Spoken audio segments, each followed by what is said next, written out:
This government meeting is brought to you by Eastworks and our local cable subscribers.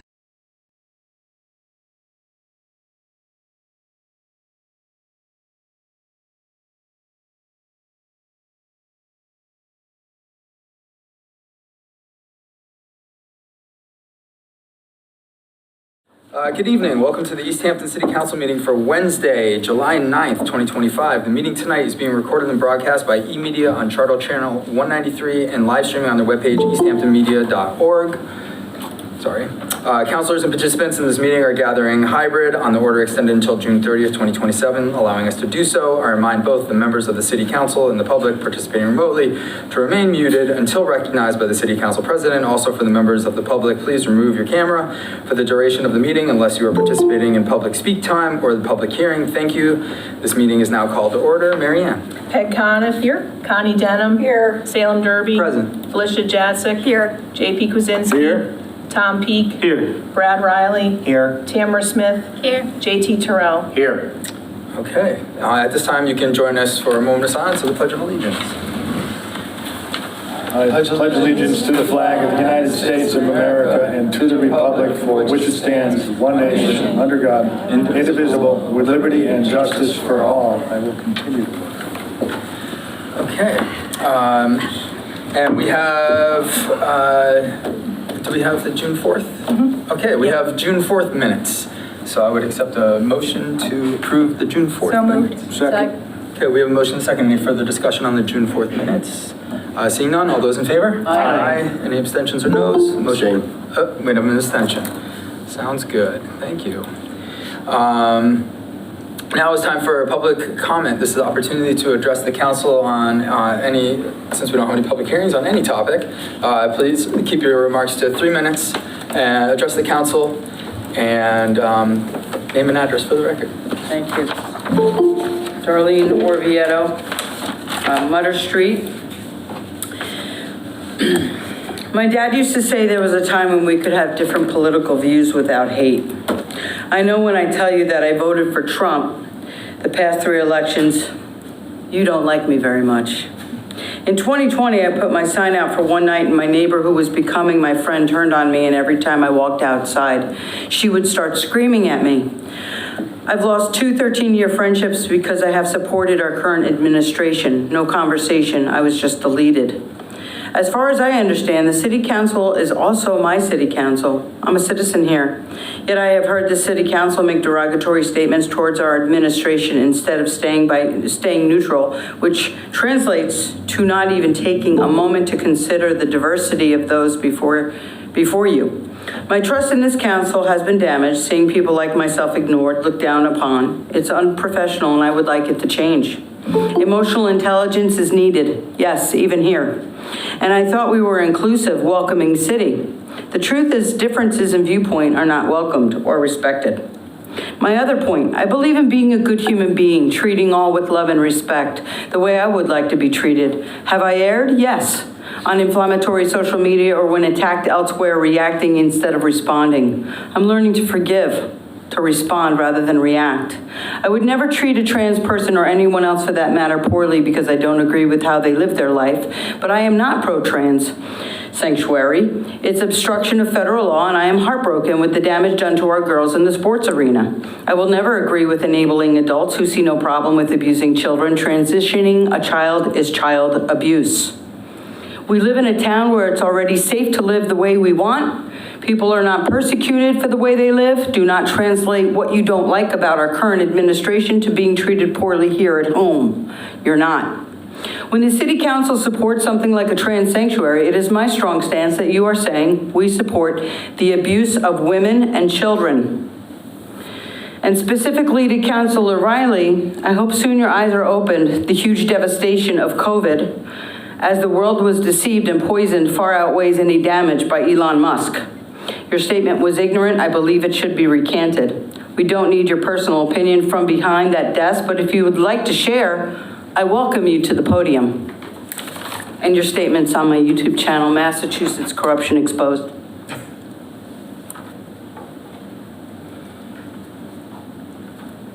Hello, my name is Eileen Roisman. I live at 17 Adams Street. I've talked here before about high rent increases. Now we want everyone to be on alert that Hurricane Properties conducts business without any concern for the safety of tenants. In fact, they put us at risk.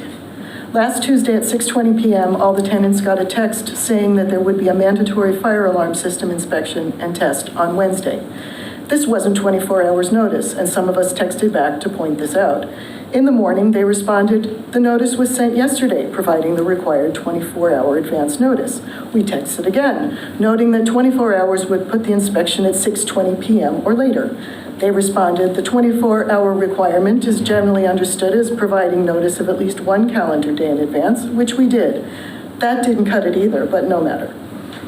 The person doing the so-called inspection showed up in a black van with no identifying information. There was a Trump 2028 sticker in one window. Personal politics aside, that doesn't belong on a business vehicle. One tenant suggested calling the fire department to see if they knew about a test. I called, explaining that we were having trouble with the new property owners, we didn't have clear information, and we felt uneasy about this person coming into our house. The firemen said they hadn't been informed and told me to call dispatch to start a paper trail. A patrol car pulled up, the officer asked the guy what he was doing, he said he was doing a fire inspection, and the officer drove off. The guy was there for 4 hours. He never tested the alarms. Without any notice, he showed up again the next day. When a tenant asked him what he was doing, he said he was an electrician upgrading the system for wireless communication, which is in fact a requirement of National Fire Alarm and Signaling Code 72. The tenant found out that his company is not listed in the National Fire Protection Association certification directory and may not even be a legitimate business anymore, and he didn't seem to have the correct license for the work he was supposedly doing. We texted our concerns to the local maintenance people and got a scathing response from the property manager, who's in Florida, by the way. She accused us of obstruction and said these acts of sabotage will not be tolerated. No one was obstructing or sabotaging. All we wanted was accurate information about what was going on and verification of the person's credentials. When the alarm system was tested under the previous owner, the tenants and the fire department were properly notified, and the property manager accompanied the person doing the test, which took about half an hour. This guy was there for several hours by himself. For convenience, Hurricane's maintenance manager keeps a key to our front door in a lockbox on the doorknob. They can give the code to whoever they want, and we won't know. Those people could share the code with others, and we won't know. So on top of not communicating clearly and not giving proper notice, they're granting entry to our home to strangers. How can we feel safe if anyone can come in at any time without our knowledge or permission? The reality is that this is no longer about individual bad or greedy landlords. This is about cold, careless corporate takeover of the housing market by hedge funds and private equity firms. That's what's driving up costs. It's been happening all over the country, and now it's happening here. If we don't stop it, it will tear apart the fabric of our community and make living here unaffordable for most people. Thank you. Can I ask a clarifying question? Councilor Kwasinski just has a clarifying question. I have a clarifying question for the person, just so I can understand what you've said. Would you mind? Normally, we don't do any interaction, and I'm not doing any interaction. I want to be sure I heard correctly that it was a municipal officer of the fire department that was doing the inspection, you're saying? Mm-hmm. No. This was the state fire marshal? Mm-hmm. No. This was a private company? Yes. Thank you so much for the clarification. I appreciate that. Thank you. It helps me to understand. For more clarification, my name is Ann Stengel. I'm from 17 Adams Street, just like Eileen. Their business is actually listed by the Better Business Bureau as being out of business. That's the company they sent, Chicopee Electronics. I even called the Better Business Bureau and asked them, and they were confused why someone who was listed out of business was showing up to do a fire inspection at my apartment. I hope that clarifies. Anyways, so what I have to say is we have several tenants that wish to remain anonymous, so I'm just going to read their statements. So these are not my personal statements, these are theirs. 10-1, my experience moving into the property over 2 years ago was subpar. The landlord failed to uphold his terms of the lease on move-in day. From that day on, it was compromise after compromise and truly unacceptable, which required me to do the maintenance myself without reimbursement. The same story continues after the building recently changed ownership to Hurricane Properties, which is who Eileen mentioned. My apartment did not receive any repairs or upgrades, but my rent was raised by $245 a month. Due to the pressure of being a self-employed, single, trans man, I accepted the new terms of the agreement and the rent increase. Ultimately, upgrades and repairs were still my responsibility in order to have a basic standard of living. But things still remain subpar, including part of my apartment that is not fully insulated and not suitable during the winter times. Outlets are not usable, and I also still have a broken window. All told, a move was not financially feasible for me. This area is safe for my personhood, so I chose to stay. I support the tenants of the building, but could not personally take the risk of not signing the new lease and risking my housing and my safety. Although the new rent could be considered market value, our spaces are truly very small and humble. Some tenants have occupied this building for many years or on fixed incomes. In this day and age, I was happy I wasn't asked to vacate for complete renovations without an option to stay. It's interesting how optimism and counting our blessings can spin a bad situation better, but that doesn't make it right. Tenant 2. 17 Adams Street has been my home for more than 11 years. I'm a 50-year-old woman living in a one-bedroom apartment with my dog, who is also my emotional support dog. I cannot work because I am on disability, and therefore my only income is the social disability insurance. Although money is tight, it has been worth it to live in a safe place, quiet, close to my family and to my medical providers, and also to the parks and nature trails that I enjoy with my emotional support dog. Making ends meet has been particularly difficult since COVID because costs have been rising exponentially ever since then. Since 2014, my rent has increased only by 4% annually, as written in my month-to-month lease per the previous landlords. Based on this rate of increase, I have known that at some point I will need to move out of this apartment. I cannot afford this on disability alone. But that has given me the freedom of knowing that I have it for at least a couple of years. Well, due to the new landlords that came in, they have increased my rent by $470 a month.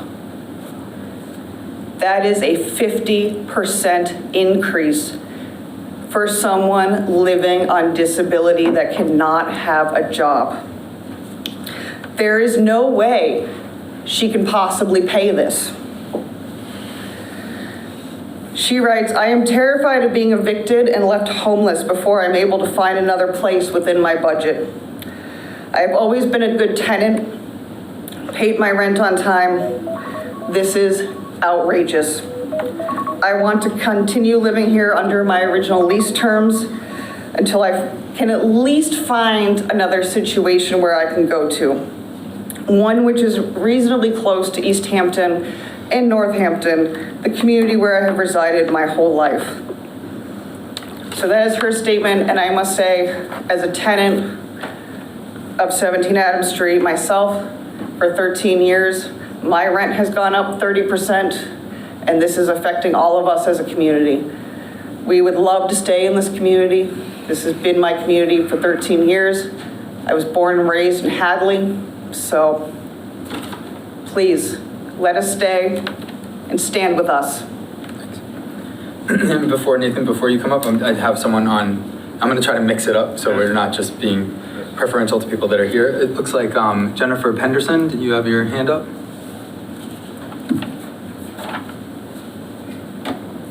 Yes, thank you very much. My name is Jennifer Peterson. I'm the Executive Director of Mass Waterworks Association, and I'm here to speak in support of the resolution before you to support the act relative to retirement reclassification of licensed drinking water operators. Be happy to answer any questions that the council has about the particular bill, but it is filed by my organization, Mass Waterworks Association. We are a statewide organization of drinking water professionals. It is designed to provide 5 years early retirement to our essential licensed drinking water operators. These are the folks who make sure our public water systems are running 24 hours a day, 7 days a week, 365 days a year. They are considered critical infrastructure workers by the federal government, especially during COVID when they were there and making sure that we had clean, safe drinking water. And we think they should be afforded a similar classification to other public safety professionals. So this bill would move them from Group 1 status to Group 2 status, and just, for ease of explanation, it would allow them to retire, say, at the age of 60 instead of 65 with the appropriate years of service. So as I said, I'm happy to answer any questions, but really appreciate that the council is entertaining this resolution. The bill has not yet been heard by the Joint Committee on Public Safety, and we are obviously going to be testifying in front of the legislature in support of this bill as well. So thank you very much for your time, and I do hope that you will support the resolution, and I thank Councilor Denham for bringing it forward. Thank you. Thanks. Okay. Nathan.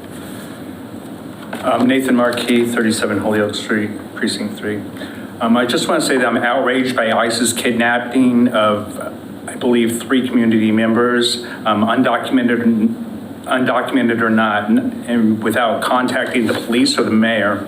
I know the city council has a limited ability to do much against a federal agency, but it should explore any and all options to protect citizens of the community. I believe in punching up, not down in society, and speaking truth to power. We have due process and a court of law in this country to deal with immigration violations and issues, and I consider an organization that is not beholden to the courts akin to a Gestapo. Also, on another note, trans rights are human rights, and I applaud the committee on passing the resolution. Thank you. Thank you. Okay. Looks like we have another one online, and let me see if Mary Brown. Yes, hi. My name is Mary Brown. I live at 9 Love Road, and I just wanted to give my support to. Let me hold on one second. The Director of Public Works, who is requesting to convert Loudville Road, West Street, and Glendale Street, and Pomeroy Meadow Road to an all-way stop control. Well, we have a pretty large group of people who are also in support of this, and we all know how many accidents there's been there, and we're really excited to see this happen. So thank you so much for considering it. Okay, thank you. Okay, let me just get my timer. Come on up. Hi folks, Jonathan Schmidt, 442 East Street. I'd like to echo Nathan's sentiment, expressing my grave concern about the abduction of these individuals from our city. Last I saw, I heard 5 in 2 different incidents. And the thought of people coming into our city without expressing any knowledge of that to city officials, coupled with what we are hearing about perhaps people being hired to come in and perform inspections in unmarked vehicles by outside players, all leads me to feel a fair bit of concern and just kind of skepticism about what's going on in the world around us. I think that it seems pretty evident that our city is not safe from outside influence and from decisions that are being made beyond the city, despite what we may feel with our privilege here in this room. And so I hope that, the city council does what it can to support the mayor in her efforts to get information about what happened and about the well-being of these individuals. My understanding is she is in contact with the AG and our federal delegation, and I would hope that you weigh in how you can, and I would also tie that back into the decisions that were made recently to protect individuals in our community. I think we understand that it does not likely stop where it is, that the people who were abducted recently are just the current targets, and I believe that taking the stance that you did in support of trans individuals is important in preparing ourselves for future inevitabilities as the hatred continues to spread. And so thank you for your time. That's it. Thank you.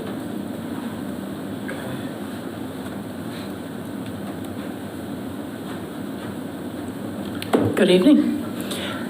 Kathy Wazinski, Overlook Drive. I want to again express my frustration with the city council not adequately advertising the plan for last city council meeting in that resolution.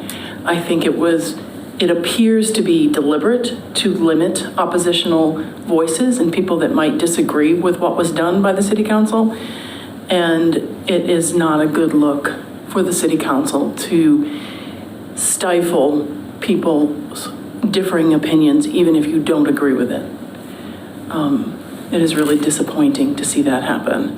And the fact that you all use the city council platform to present your own personal opinions is getting really disturbing.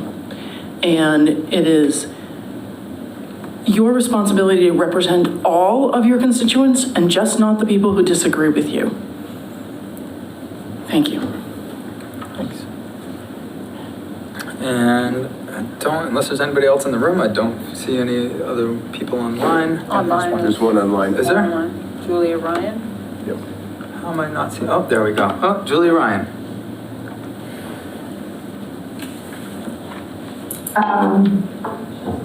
Hi, it's actually Julia Key. It's just still in my Google, it says Ryan, but it's K-E-A-Y.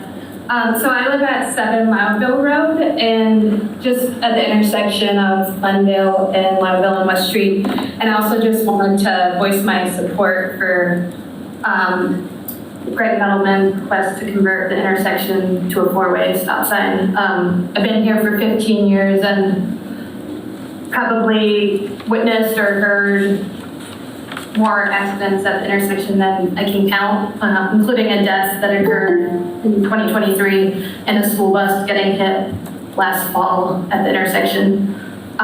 So yeah, just want to strongly voice my support to convert the intersection to a 4-way. Thank you. Okay, thank you.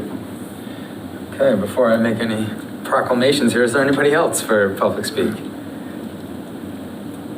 Okay, seeing none, we'll move down, which brings us to the resolution in support of water operator retirement reclassification. Councilor Denham, do you want to take this one? Yeah, thank you, Mr. President. Sorry, just one second. So this particular resolution, she'll just give a little bit of background with Councilor Smith and Councilor Jadzik. As was mentioned, our water operators have been on the front lines, particularly during COVID and before, monitoring public safety, public health, to make sure that we maintain clean, drinkable water. And also, these individuals have to be available 24/7, 365 days a year to address any breaks in lines or anything of that nature. And so this particular resolution is an effort to acknowledge the work that they do, but also acknowledge that a lot of these individuals, as they age, this is extremely difficult work, and so to provide them an opportunity to retire, because options for other work in which they are trained and licensed for becomes increasingly limited. So there's not other opportunities or desk jobs or things like that that they can move into. And so it's also to kind of maintain their health and safety. So this resolution is intended to support Bill, let me just look here, House Bill 3000 and Senate Bill 1834. And I can answer any questions if people have questions. And also, Jennifer Peterson is also here, as well as Auditor Patel, I believe, is also online. If people have questions. Does anybody have any questions? I do. Yeah. So one of the things when I started looking into this that seemed to be a little bit, I wouldn't say glaring, but it started to put its head out a little bit, is our unfunded retirement mandate. And seems like this particular issue could potentially increase that number by about 12 to 18%. Is that your understanding as well? I'm actually Auditor Patel is online to be able to answer some of this. Auditor Patel, do you want to speak to that? And also, Auditor Patel sits on the retirement board. Yeah. So after I heard this resolution from Councilor Dunham, I reached out along with Mayor's office to the PURAC, who is our state retirement group. The person who responded, he does our actuary study. His name is John Borak, and he sent me a detail of this whole legal bill, which is in front of one of the committees. According to him, it seems like estimating 12 to 25% in the liability once it passes. But until it doesn't pass, every community is different, so we'll find out the actual impact on our city. And Hadel, just one question. Do you know, did you get a sense that this would be retroactive to retirees?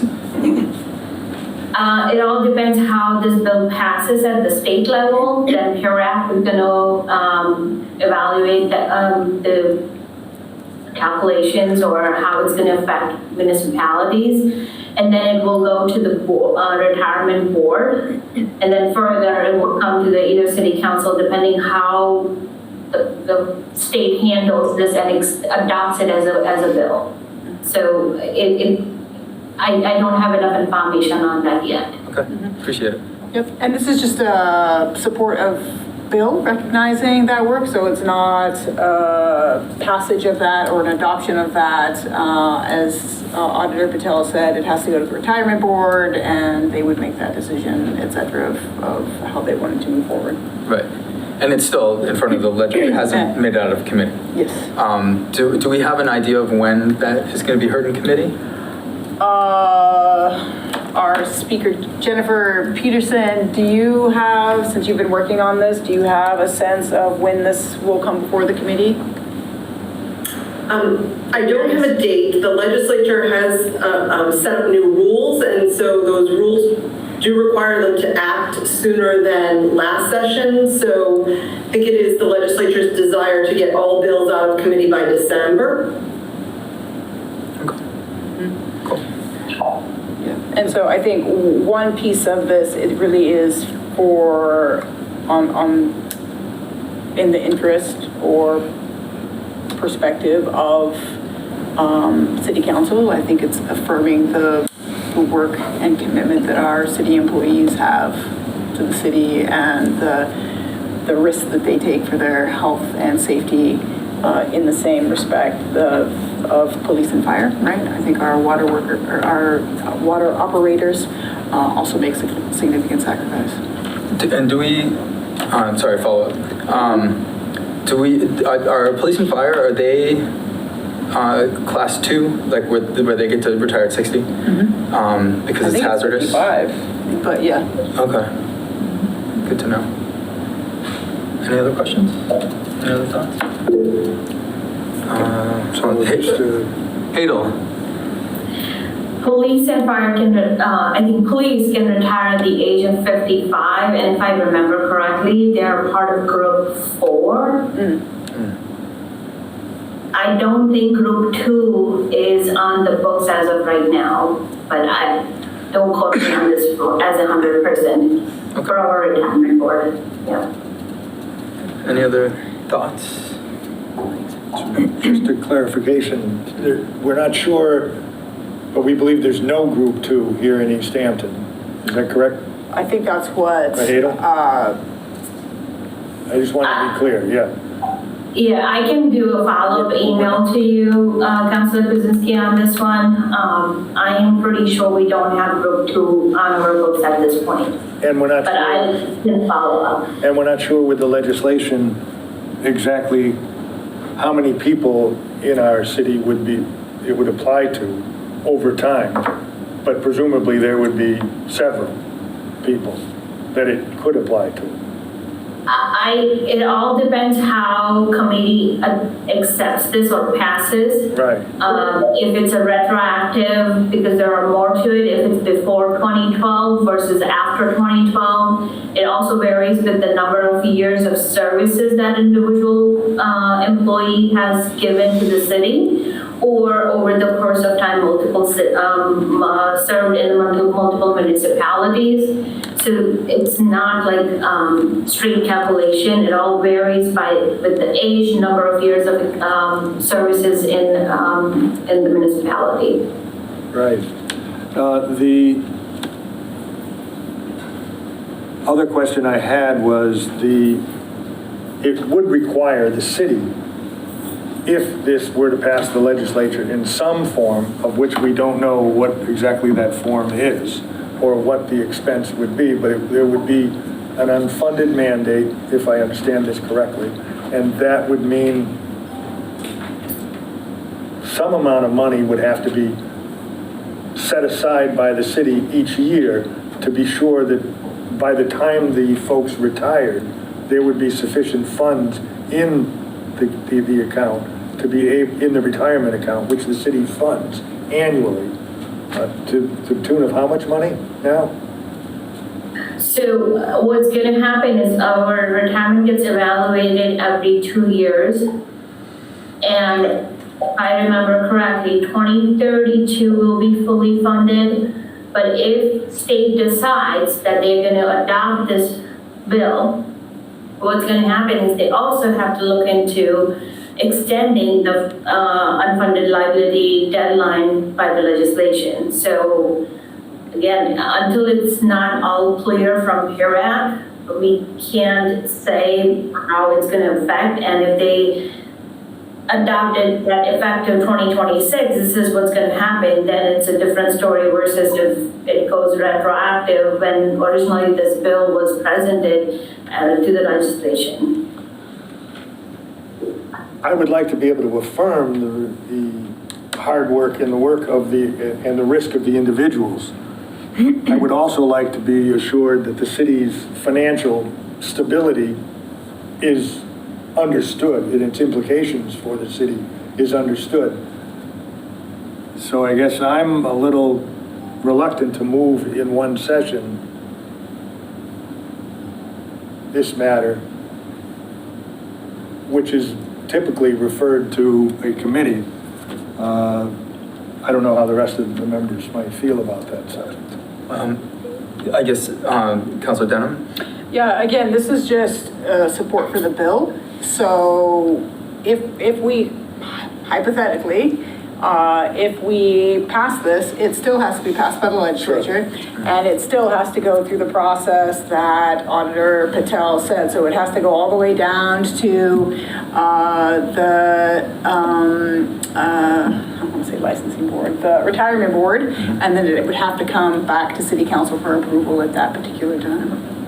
Councilor Peak.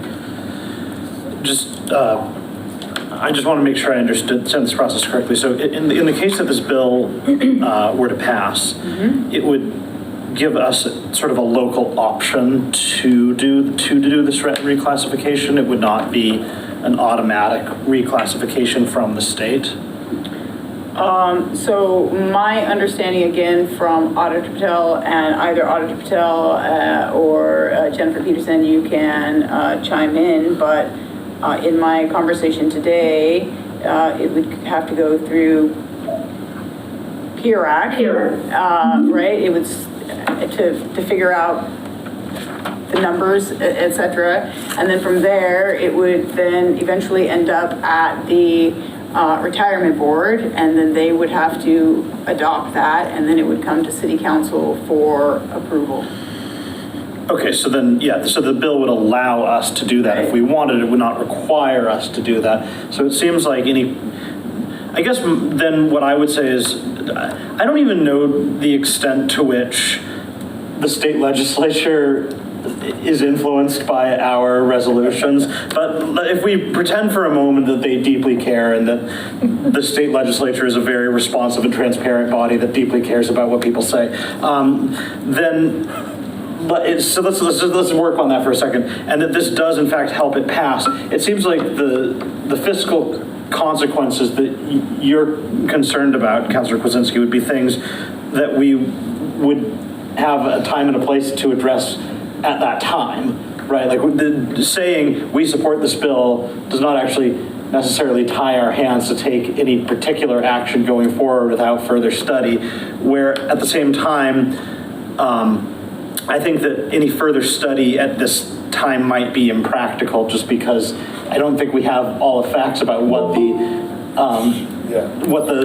impact would even be until such time as we're able, as they actually pass the law and say what the parameters are. So you certainly obviously have the right, as all of us do, to prevent something from passing with immediate consideration. But I do think that, from just my personal view on it, is that I don't necessarily see the harm of, I support this in principle, and so I don't see the harm in stating to the legislature that we support this, and if that somehow does influence their decision in any way and this becomes an option available to us, then obviously at that time finance would have the duty to sit down and carefully consider the fiscal impacts and our current fiscal health before deciding whether or not to act on it. Okay. Just my thought. Any other thoughts? I think I would say the only thing to consider is if you have, in order for this to actually get sent, it needs to be signed by the mayor. And if you've consulted with the mayor at all? I have. I think that given today's circumstance, there is also the question of the unknown and what that would mean for the next legislature, right? So I think that she would be inclined perhaps not to support this because there is unknown, and that would leave that to the next administration to have to address, right? But again, I think this is in the purview of City Council and the affirmation of our recognition of the sacrifice that water operators have made to the city, and the sacrifices to their personal health and safety for making sure that the residents of Easthampton remain safe. And I don't disagree with that. I think that's a solid thought. I think my stance on it would be, it might make sense for this to go to rules for one meeting and then come back to us for the next meeting, which could change the dynamic of whether this gets sent. So I just want to put that out there. If you feel really strongly about that, then that might be a good strategy and path. And I don't think if we're talking about potential December timeline, this is not a, if we don't pass it tonight, it doesn't hurt anybody. I think if it went to committee, maybe there was like some investigation on some of the questions that were asked, like, and just had like a little bit more information, couldn't hurt, but it also would potentially would change the dynamic of whether this actually made it to its destination. So I just wanted to throw that out there. So, I'd be willing to entertain a motion on either side. I don't. So I'd be happy to have somebody send it to rules for one meeting. I'd be happy to, put our chips on the table and see where the cards fall. So, I guess I would leave that to the sponsors to, make a decision one way or another. All I was going to say was, I think, given this conversation, the due diligence of sending this to a committee is clear. Yeah. And I think we should do that. I think this has great merit, and if we did it tonight, I'd probably vote for it. Yep. But I do think that there's enough question marks that it's not going to hurt to send it to committee. So I would entertain a motion, or I would make a motion to send it to the, I forgot my rules. Send it to the rules committee. Yeah. Second. So we have a motion and a second. And so if that's okay with the sponsors, okay. So we do have a motion and a second to send this to rules. Any further discussion? Okay, all those in favor? Aye. Any noes or abstentions? Motion passes. Thank you. Thank you. That was easy. Okay, now we have communications from elected boards and officials. Does anybody have any announcements they'd like to make? Councilor Johnson. I'd just like to say that this Saturday, the Easthampton Cultural Council is doing a mural dedication. So folks may remember or recognize there's a really large mural on the back of Easthampton Feed along the bike trail. That, just a little bit of context and history, that mural was painted a few years ago, but with COVID and a lot of other things going on with that council, they were never able to formally dedicate it and sort of present it to the community. So at 10 a.m. there will be a dedication with the artist Priya Green and members of the Cultural Council. I'll be there as well, so I'd like to just invite and encourage anyone who is able to come to celebrate something that makes our community really unique and artistic. Thank you. Okay, thank you. And I saw some more hands, I know. Councilor Denham. Yeah, the folks that were here to talk about rent increases, there's going to be a renters rally on July 16th. 5 p.m. is the rally, and then 6 p.m. they want to have a meeting in this building. Good. Any other announcements or thoughts from? Okay, I guess that brings us, we do have some correspondence. It's not on the agenda, but I think it's worth mentioning that we did receive an email today at 3:09 from the mayor expressing her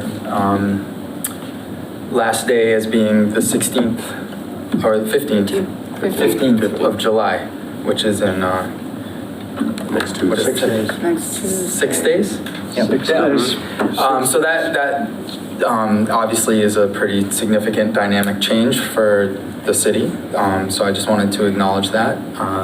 And so I think all of the leadership team, all of the city councilors, all city employees got that email today. So I just wanted to make sure that we mentioned that. As far as logistics around that, I think there are many paths that can be taken here.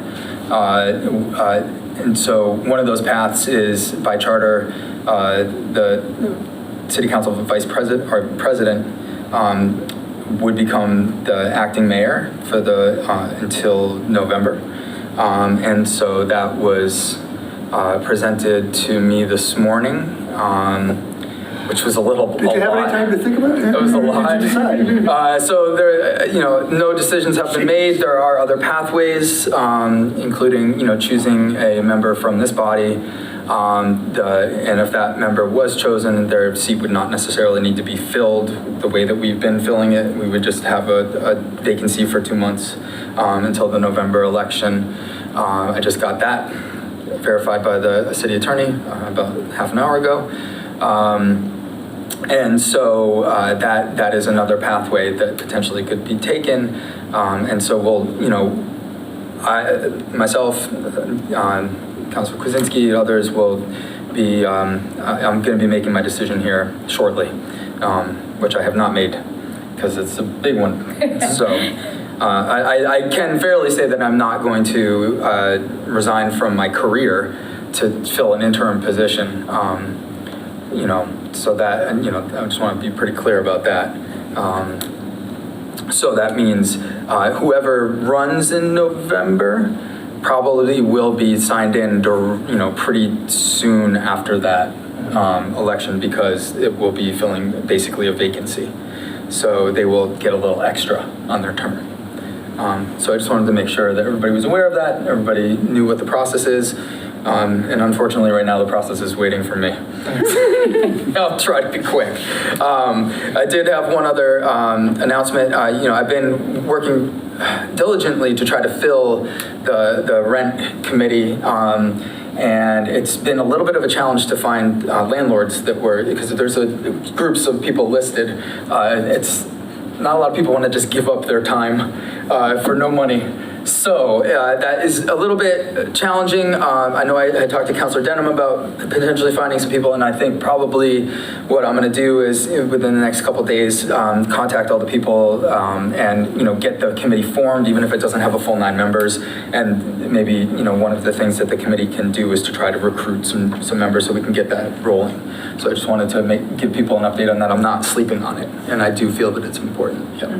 Councilor Denham. I do just have an update. I can chat with you after this, but I do have one landlord who's interested in serving on that. Perfect. That's good news. Great news. Councilor Kwasinski, do you have any communications? Well, it's hard to top that one. So following that, we have one other thing that is equally just very disturbing, and that is the masked marauders who came to our city this week, and we did not identify themselves to anybody that we're aware of. Did not display identification name badges or agencies and numbers that anyone could say, well, oh, geez, that's the number, that's the person, we can track what's going on. Without that kind of information, it makes it hard for the public to be able to distinguish between legitimate governmental enforcement at any level, federal, state, local, and a crime being committed.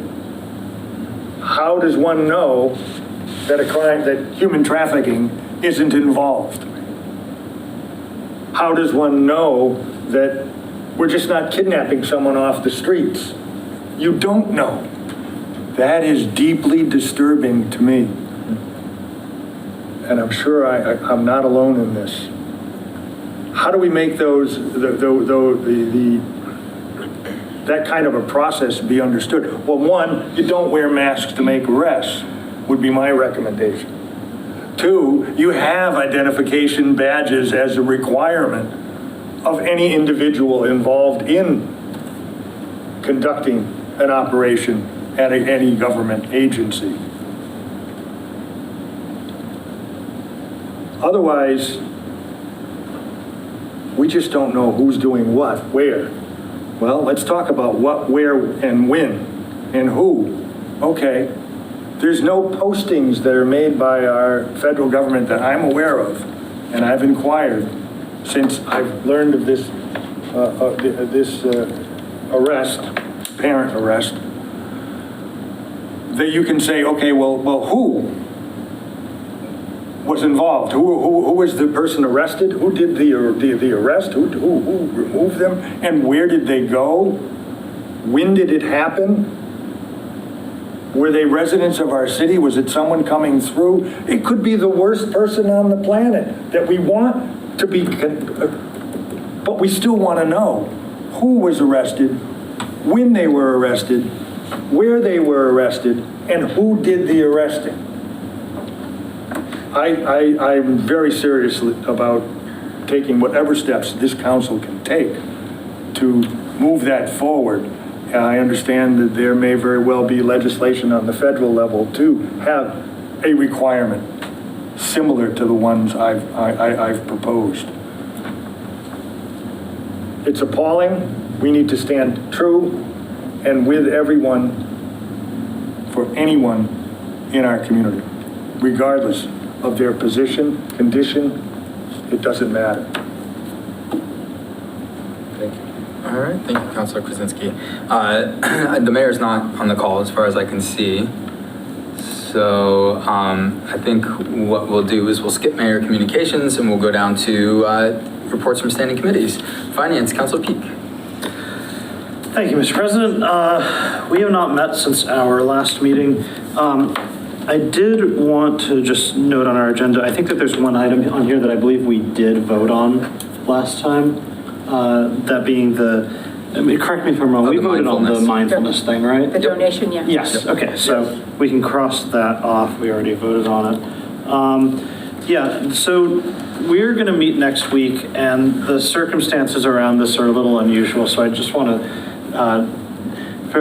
on the off chance that there's some sort of fiscal watchdog in the city that really wants to know about this, like, we've got to close out some year-end expenses because the fiscal year happened, and there's always a thing where there's a few things that happen at the very, very end of the fiscal year. So this does happen from time to time. They're usually relatively small, but not always. And so it goes to finance to just close out these final appropriations. Unfortunately, this isn't the first time this has happened, although I think it only has happened twice, and I hope this is the last time it does. We don't know what those expenses are yet because I don't know who and I don't care, and I'm not looking to blame anybody. But one way or another, they have not landed on our desk yet. So we're going to be meeting on Monday at 5:30 to be reviewing expenses to be determined, and basically they're going to be added to the agenda at basically the last minute. For immediate consideration. For immediate consideration.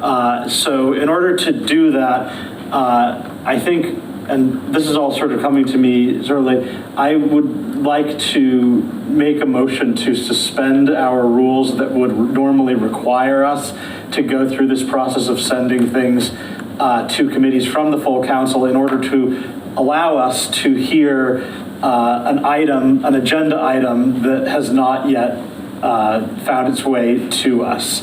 So I would make that motion now. Second. Okay, we have a motion and a second. Does anybody have any further discussion on this? Councilor Krasinski. I just wanted to say that it would not normally be the case that I would support something like this. This is highly irregular, highly unusual, and we need to get as much notice as possible. I understand in this case that there was just no way to get us the information. We'll be getting the information as soon as it develops within the administration, within the city. We are trying our best to give adequate notice to everyone who has a concern about the fiscal resources of the city. Please take note. We're going to be meeting, if we pass this, suspend the rules, to move forward on having a meeting without a posting of the amount of money exactly that we're meeting about. If I'm understanding this correctly. That's correct. If you'd like to show up and discuss a mystery amount of money with us, you're welcome to do so. Sorry. I'm not sure that we have any other choice given the fiscal. I don't think we do. To get it done is my point. So my question is, why is it a mystery? Like, where is this dollar amount coming from? So Hadel is working on it right now. Okay. Literally as we speak, and I see her taking her camera off. There she is. And she is, and I believe she can answer this better, but I believe these are expenditures that have come in from different departments and that need to be, and the paperwork Are they just being isn't paid from the finalized yet. last year's budget? Is that the deal? Yes. Okay. Hadel, do you want to weigh in on this one? Yes, I can. What happens is, as per the DOR regulation, we have between July 1st to July 15th to pay any bills which didn't come by June 30th or the last warrant of the fiscal year. So we have 15 days as an auditor, accountant, finance directors across the state has 15 days to pay all of those bills, including salaries. Sometimes what happens, there's always like a rounding difference. Some grant, we expected that it's going to be reimbursed and it didn't get reimbursed. Small amount of transfers which needed to be taken care of, and it was slipped through $50–60 million budget. All those things gets tied out at the end of the fiscal year between July 1st to July 15th. So this particular week, my department and treasurer department is dealing with split payroll. So there is a payroll which started June 20, sorry. It was June 22nd to July 5th. And it's a split payroll because everything which is as of June 30th gets charged to prior fiscal year, and everything after July 1st to July 5th gets charged to the new fiscal year. All of those charges get back charged to the fiscal year, along with all the warrants which gets posted, which are the bill schedules, gets posted, and even after that, departments have a X dollar amount which they placed in order for goods by June 30th, goods and services, but they either have to receive the invoices or goods or services. So that needs to be part of the encumbrances, which are also known as holdovers, needs to be carried forward from prior fiscal year to this fiscal year. So this is what's happening this week between my office and treasurer's office. Is it once this gets tied out, if there is a need for a end of the year transfer, that's what's going to come to in front of City Council. So Hadel, there is a possibility nothing would come before us because it just wasn't required? Yes, I am really hoping that I don't have to come and ask. And is it possible that if we do need to do this, if we're going to meet on, is that a Monday? Tuesday? If we're meeting on Tuesday, is there any likelihood we would know by this Friday to give at least some notice? I can't, so I'm at this point, my assistant is on medical leave, so I'm trying to do my best to get my portion done and her portion done. I am planning to send it as soon as possible, but I might need till end of Saturday to get this done. Okay, thank you. Okay. But I will try my best to send it as soon as I can. I know you will. Thank you, Hadel. Appreciate that. Councilor Peak. And I just want to reiterate, I'm not blaming any individual person or department or anything for this all going down. Things get weird like this, but just as a city councilor, it's a little bit uncomfortable to tell the public we're meeting to discuss an amount of money to be determined at a point in the future. So that's just, I think we can, once the dust is settled on this, it's a discussion we can have about the workflow there and if there's anything we can do to make it more transparent going forward. But for now, that is what we are going to be doing on Monday. Monday for finance, Yeah. Tuesday for the whole thing. Okay. And so we do have a motion on the table. Oh, yeah, we do. and that's why you're and we do have, and it has been seconded. And so that was our further discussion. Does anybody have any further discussion? And if not, all those in favor? Aye. Any abstentions or noes? Motion passes. Okay, so we have suspended the rules. Okay. So now I think we're good to go. So we're going to discuss that thing. I don't have anything to move, but we're going to be discussing a thing on Monday. Great. The other thing that we have is an item of new business to also move to finance. And that's a borrowing and bonding authorization that looks like it has the same sort of first reading language that we normally get for an appropriation, so I'll do that now. Okay. So this is the first reading. Actually, just real quick, so should I be setting a public hearing for this for August, or? Sure. Would that be the idea to do that? I think it would be fine to do that, yeah. So, yeah, I would then, I'm gonna make a motion to, send this to rules, read the first reading, and to set a public hearing for our August meeting. I don't recall which date that is, but we only have one. August 6th, at 6:15, or sorry, Finance. 6:15, these chambers. Perfect. Okay, so this is the first reading and a motion to set the public hearing. Yes. Okay. Request is hereby made for the following. Amount requested, $3 million to be funded by borrowing or bonding, to be borrowed or bonded for the demolition of the existing structures at 11 Ferry Street and the construction of infrastructure improvements, including public utility services, public parking, emergency vehicle access, and a multi-use path to connect Ferry Street to the northern section of the Manhattan Rail Trail as provided for in the Ferry Street District Improvement Financing Development Program. Great. And do you want to do the borrowing authorization for the city space as well? Or do you want to do that in a separate one? The borrowing authorization. Rescinding of the borrowing authorization? We can do it separately, it's fine. Yeah, I don't have, let me do that, and then, because I don't have a motion for that one, but I'll send it to committee. So we have a motion. Is anybody? Second. Okay, we have a motion and a second. Any further discussion on the diff for the Ferry Street project? Seeing none, all those in favor? Aye. Any abstentions or noes? All right, goes to finance. And then I'd also move the rescinding of borrowing authorizations for city space restoration and Honeywell Energy Conservation Project to finance. Perfect. Second. We have a motion and a second. Any further discussion? All those in favor? Aye. Any abstentions or noes? Perfect. Thank you, Councilor Peak. Councilor Kwasinski. Before we leave finance, I think you should announce the special meeting that you. Oh, that's a good point. So we in conjunction with. So if we do get paperwork and there are transfers at the end of the year, then we have scheduled a special city council meeting, which is not going to be in this space. It's going to be in conference room 1, right?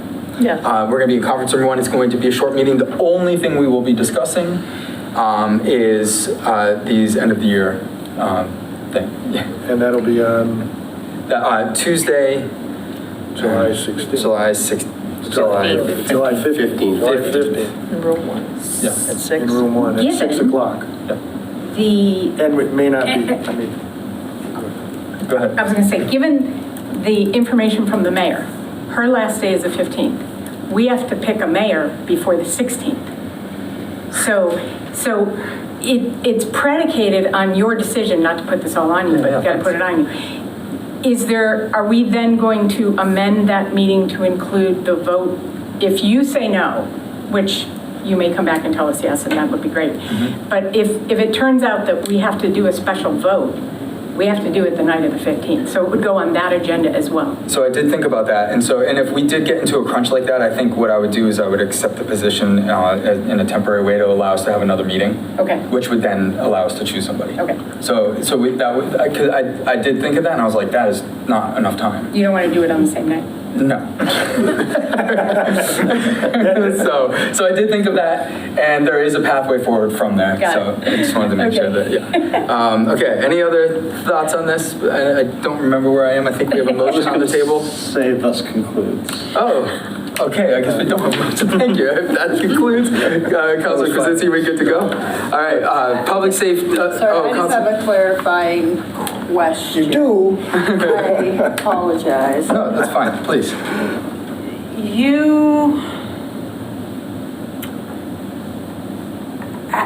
Has there been a conversation with the city solicitor about accepting something for a short term to a week? Yeah, because if you accept that, you're over the 60-day, and if you accept the mayor position, then you you relinquish your seat. So I don't think there's anything in the charter to. I'll ask him. So I'm in conversations with him now, but that is a question that I can ask him. Yeah. Sure. So I mean, with my discussion with him this morning, it seemed like that was probably a possibility. Okay. Like that was the thought. Right. But I'll double check. Okay, yeah, because I helped put that together, so I know that there's a 60-day time limit. Yeah. So. Yep. Okay, Public Safety, Councilor Terrell. Thank you, Mr. President. We met last night where Director Nuttleman requested that we convert Loudville Road, West Street, Glendale Street, and Palmer Meadow Road to an all-way stop.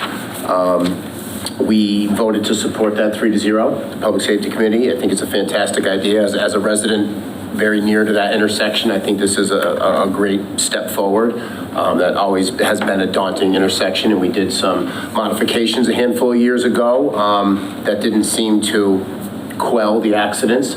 So hopefully this implementation of the four-way stop will help minimize future accidents. I would like to make a motion to set a public hearing for this in these chambers on August 6th at 6:15. Second. All right, we have a motion and a second to set a public hearing for the four-way stop. Any further discussion? All those in favor? Aye. Any abstentions or noes? Motion passes. I have one. I'd like to request a 90-day extension for the review of language and traffic rules and orders. Okay. Second. All right, we have a motion and a second. Any further discussion? All those in favor? Aye. Any abstentions, noes? Motion passes. Thus concludes. Thank you. Appointments, Councilor Smith. Thank you, Mr. President. Appointments on Monday night to discuss 4 mayoral appointments. The first one, I'm going to go, oops. I do not like technology during the meetings. Give me just 1 second while I get back to that. But I'd like to go through the different,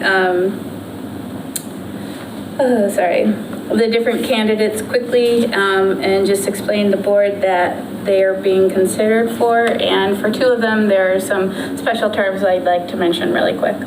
So the first one is Leslie Button, and she is the mayoral appointment for the Board of Registrars with a term expiration at 12/31/25. The Board of Registrars needs to have at least 1 Democrat and 1 Republican on it. So with a Democrat resignation, Leslie Button would be filling the Democrat seat for the Board of Registrars, and she is an active Democrat on the Democratic committee within town. So the second nomination that I wanted to bring forth to consider is Deb Peavy for the Council on Aging with, again, a term expiration of 12/31/25. This is an interesting nomination simply because this is the first nominee in the Council of Aging that actually does not live in the city of Easthampton, but we have over the last several months been talking and actually implemented the action to be able to have someone from outside of the city of Easthampton sit on this committee. So the Council on Aging, Deb Peavy's role in the Council on Aging, she's a dementia specialist with Cooley Dick and the region. And so the numbers of upcoming cases of dementia are astounding, combined with fewer caregivers to be able to provide that care to them. So I can't stress enough how important having Deb Peavy on this position really is. It's a real important asset for the city, so I'm very happy to see her name there. The third nominee that I'd like to talk about is Elizabeth C.J. Moody for the Easthampton Cultural Council with a term expiration of 6/3/28. CJ is an entrepreneur within the city. They just opened up a, what is that called? Felicia, I know you know the non-alcoholic beverage store, Dry Humor. Dry Humor, thank you. Dry Humor, and they're also very involved in the arts community already in Easthampton, and thought this would be a good fit as their business just opened. So that's the third nominee. And the fourth one is Wendy Taylor Jourdain for the Planning Board of 12/31/25. And what I wanted to bring up about this particular nomination, and actually 3 nominations, is that they're obviously filling somebody else's position midway through, as you can see, with the term expirations of 2025. Wendy Taylor Jourdain would be filling a full Planning Board committee seat rather than associate member seat for that time period. So I just wanted to make sure that was stated and clear to the councilors present. So those 4 nominees, I would like to, gosh, now you got me going. I would like to make a motion to move the 4, these 4 names to the full council for consideration.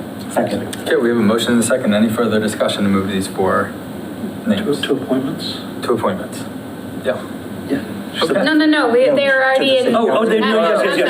To vote. Oh, sorry, my bad. Yep, I understand. Yep. 2 appointments. Vote, yeah. Yeah, That's a rough on one. board. Okay. All right, any further discussion? Yeah. All those in favor? Aye. Any against or abstaining? Motion passes. Thank you, Councilor Smith. Okay, we have no new appointees, so that concludes. Great. Ordinance, Councilor Denham. Thank you, Mr. President. We haven't met since our last meeting, but we are going to meet on July 17th at 5 p.m. in Conference Room B.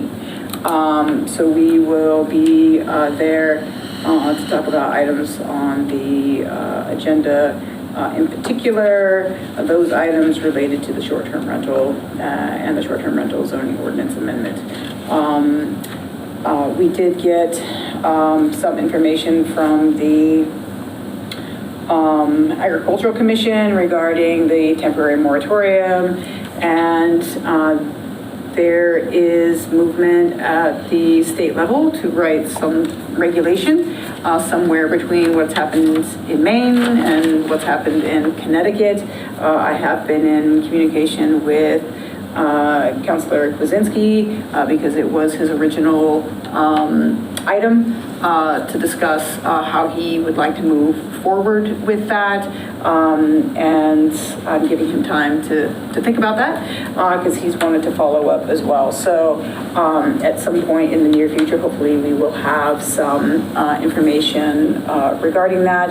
And again, just to reiterate from last meeting, the Affordable and Fair Housing Partnership Zoning Ordinance recommendation, there is the Housing Partnership and the Aquifer Protection Committee, they are having a meeting to discuss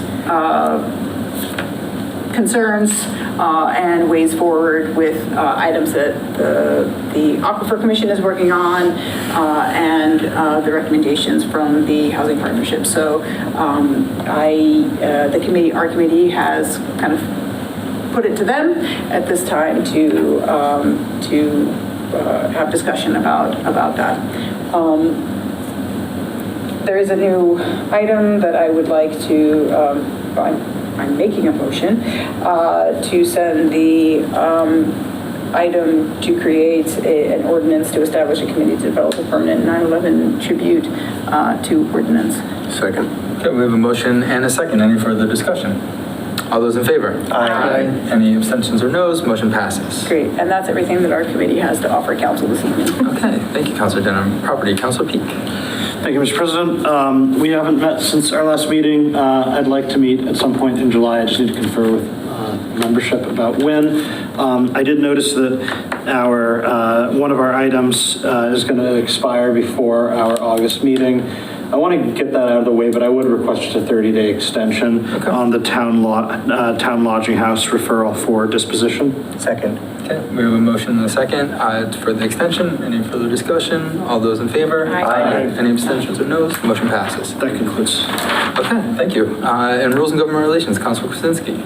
We were going to meet, and there was a medical emergency, so we were unable to meet regarding matters before us, and that will be rescheduled shortly.